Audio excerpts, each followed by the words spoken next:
So let's talk about what was good, what was bad, what was Barca, and let's give out the mustache man of the match for Barcelona's 3-1 win over Real Madrid in the Supercopa Final. Ooh, this was exciting, my friends. So let's first, like I said, talk about what was good about this match. Let's starting with, I know words. Let me take a sip of my coffee, just calm things down a little bit. I'm excited, all right? Starting with Ter Stegen, not getting the clean sheet, but still coming up huge, getting some big saves, and I really don't blame him for that goal that Benzema got, a little consolation goal, which I didn't like, okay? Didn't like that Benzema got it, I should say. Little consolation goal at the end. I don't blame him. We kind of fell asleep, saved the first shot, didn't get the second one. Ter Stegen, excellent performance. He's so reliable. New hair, new attitude. Ter Stegen looking great between the posts. Loving what he's doing back there. Frankie de Jong and Boosie in the midfield doing a double pivot role, just holding things down, not letting Real Madrid start their counterattacks, just being an absolute roadblock in that midfield. I am loving what I'm seeing from Frankie and Boosie in that midfield. Absolutely loving it. Loving it, my friends. I continue on with what was good about this match when I talk about Koundé and Christensen, a center back pairing. We saw a little swapsies there with Araujo at right back. Koundé and Christensen this time. Incredible performance. Shutting down Benzema. Benzema had to drop and start playing a number 10 role just to get involved in the match. And then when Benzema was dropping deep, if Vinny Jr. or Rodrigo or Valverde ran in centrally, no problem. Shut down. Koundé, Christensen, absolutely amazing. Balde. Come on. It is a coming out party for Balde. The one run in particular where it may have been accidental. The first touch looked a little heavy, but he played it into space. He runs onto it. He gallops forward. He glides forward. And then Balde plays a perfect line-splitting pass cross field to Dembele. It was absolutely incredible. Dembele then missed it. We'll talk about that in a second. But the run, the pass from Balde in a big match against a big opponent. Balde, let's go. I'm very excited for this young man's future. Some people giving him some Alphonso Davies comparisons. And you know what? I don't hate it. I don't hate it at all. Balde, excellent match. Can't wait to see more of him. But the good box I mentioned earlier goes to Xavi's first trophy for the club. Sidebar, first trophy without Messi, but that's not what we're focused on. Xavi's first trophy. The new era has truly begun. We said it a few times, but this really does feel like we've done it. First trophy against Real Madrid gets the good box in this week's Good, Bad, and Barca. Moving on then to what was bad about the match. Okay, and there wasn't a lot. Wasn't a lot at all. Let me just quickly touch on something that I just mentioned. After Balde's amazing pass, splitting the defensive lines across field to Dembele. Dembele's one-on-one with the keeper, and he misses. That tends to happen. Dembele gets his goals here and there, but he's not a sharpshooter. He's not a dead eye in front of goal. He's a setup man. He's an assist man, which is amazing. Love it. I'm not saying Dembele out or anything like that. I want him to sign an extension. I want it to be on a reasonable salary. I want everyone to understand the role that Dembele will play, which is not going to be the guy that finishes those attacks for now. If he ever does get over that hurdle, we're talking Mbappe levels, all right? But he's not there. So just a quick little, should have finished that. He didn't, which was bad, all right? I also mentioned, didn't like that Benzema got that consolation goal. Would have been nice to have the clean sheet. Would have been even nicer if that consolation goal went to someone other than Benzema, all right? Because Madrid says, you know how it is. You know how it is. I also want to call out that, what was it, about 10, 15 minutes into the second half, Ancelotti all but throws in the towel.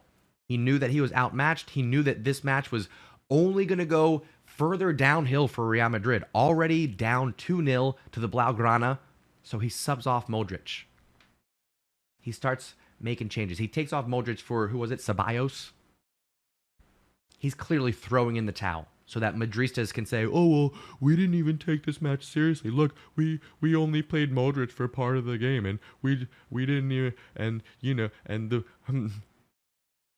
All right. Ancelotti being very sneaky in offering a bit of an excuse for Real Madrid there. But what I saw was 60 minutes of the best Madristas against the best Blaugranes. And we took them to school, to absolute school. It was incredible. Absolutely incredible. Loved it. So the only thing that gets in the bad box is the final whistle for ending this match. I could have watched this for days on end. This was pure Barcelona football. Dominating possession, but in a creative, attacking way. Not possession for possession's sake. Really taking it to Real Madrid. Embarrassing Toni Kroos. Embarrassing Toni Kroos. Go back and watch the highlights. Embarrassing Toni Kroos. Embarrassing Toni Kroos. I'm just saying. So for the bad box, the final whistle. It's the only thing that I really didn't like about this match. Could have watched it for days, like I said. All right. With that out of the way, shake off the bad. Let's talk about what was Barca about this match. And again, we got a lot. We got a lot of things here.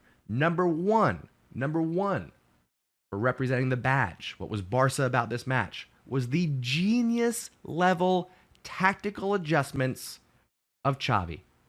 Comes out with the same formation that we saw against Atletico Madrid with a 3-2-3-1, if you want to call it that, or a 4-2-2-2, if you want to call it that. It's almost hard to pin down. But what we see is four midfielders, Busi, Pedri, Gavi, and Frankie. But this time around, as opposed to Atletico Madrid, he swaps Pedri and Gavi. He puts Gavi out wide left. Pedri playing in between Lewandowski and Dembele. And then with the back line, swapping Koundé and Araujo to have Araujo out at right back, marking Vinny Jr. Genius level from Xavi. Absolute genius level. It's such a subtle change, swapping the players in those two lines, Pedri and Gavi, Araujo and Koundé, but the impact that it made. Okay, and we're not even talking about him initially putting together the tactics and the lineups of the four midfielders and figuring all that out. Barcelona dominated this match, and a lot of that comes down to Xavi and his tactical genius. It was absolutely incredible to watch, so exciting. Pedri's performance, cannot sing his praises enough. Pedri's gonna be the Iniesta of this team, where he doesn't always get the goals, he doesn't always get the assists, even though he did get one here today. He's going to be that playmaker in the midfield that gives us the pass before the pass, okay? It's going to be brilliant to watch, but he may not show up on the stat sheets every time. Again, this time Pedri does. He gets the goals, absolutely amazing. So good. Defensively, already mentioned his name, Araujo. I want to give all of these players the Barca box, okay? It's player after player I would love to put in the Barca box here. Araujo's performance shutting down Vinny Jr. Vinny Jr. was like, forget this. I'll go play on the other side of the pitch. Never mind. I don't even want this. So Araujo, lights out performance. But you gotta recognize this man. Lewandowski. 1 goal, 1 assist. And not just that, but doing it in a big match. Finally, this has been the one complaint about Lewandowski, is that up until now, he hasn't really shown up for Barca in the big matches, meaning Inter Milan, Real Madrid, Bayern Munich earlier in the season. Wasn't getting the goals, wasn't finishing the chances. This time he does. He comes up big for us. So Lewandowski gets the Barca box for his goal and assist in the 3-1 victory. which means it should be no surprise who gets the mustache man of the match. It is the golden boy, Gavi. This kid is incredible. Give me more Gavi. Gavi all day, every day. Gavi all night. Gavi forever. Gavi is Barcelona. I could not be more excited about this kid's future. The heart, the determination, the creativity, the commitment, the energy. Goosebumps. Goosebumps from Gavi. I love this kid. A goal, 2 assists, bossing the midfield. Bossing the midfield. He played this entire game like he was carrying the image that Toni Kroos posted on Instagram through the entire 90 minutes. He was playing with such determination and motivation, just box to box, carrying this team, creating, defending. He does it all. Gavi for president. He gets the mustache man of the match. A huge shout out to the entire Barcelona team. Everyone who stepped on the pitch was absolutely incredible. I got no complaints performance-wise. Barcelona 3-1 Supercopa champions. The new era has begun.